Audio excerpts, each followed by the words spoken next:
અને રીતે જ્યારે કોઈ પણ વ્યક્તિની અંતિમ યાત્રા નીકળતી હોય છે તો ઘણા લોકો મોતનો મલાજો જાળવવા તેને પહેલા જવા દેતા હોય છે। જો કે કડીમાં તંત્રની બેદરકારીના કારણે કાંસના ગંદા પાણીમાંથી અંતિમ યાત્રા કાઢી હતી।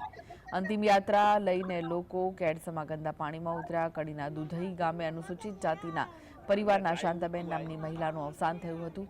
અવસાન બાદ મૃતદેહને દુધઈ નજીક સ્મશાનમાં અંતિમ ક્રિયા કરવામાં આવી હતી। એ મહત્વનું છે કે સ્થાનિકો અનેક વખત કાંસ ઉપર નાળું બનાવવા અને સ્મશાનની ફરતે વરંડો બનાવવાની માંગ કરી, પરંતુ તંત્રના આંખ આડા કાનના કારણે લોકો મુશ્કેલીમાં મુકાયા। સમગ્ર મામલે નવસર્જન ટ્રસ્ટ, અનુસૂચિત જાતિ સંઘર્ષ સમિતિ કડી, રાષ્ટ્રીય દલિત અધિકાર મંચ કડી દ્વારા આવેદનપત્ર આપી માંગ કરાઈ હતી।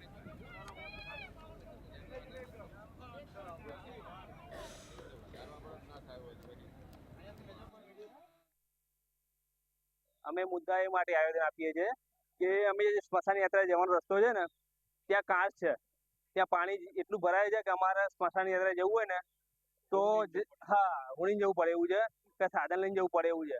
અને પાણી આટલું છાતી આમાંનું થાય છે, તકલીફ એનું વધારે પડે છે। અને સ્મશાન જે બી છે ને એ બી જાડીઓને બધું થઈ જાય છે, તો અમને તકલીફ વધારે પડે છે। અને ચોમાસામાં જો કોઈ સ્વજનનું અવસાન થાય તો અમને તકલીફ વધારે પડે છે, કે ફરી નાખું જવું પડે છે કેનાલ થઈને।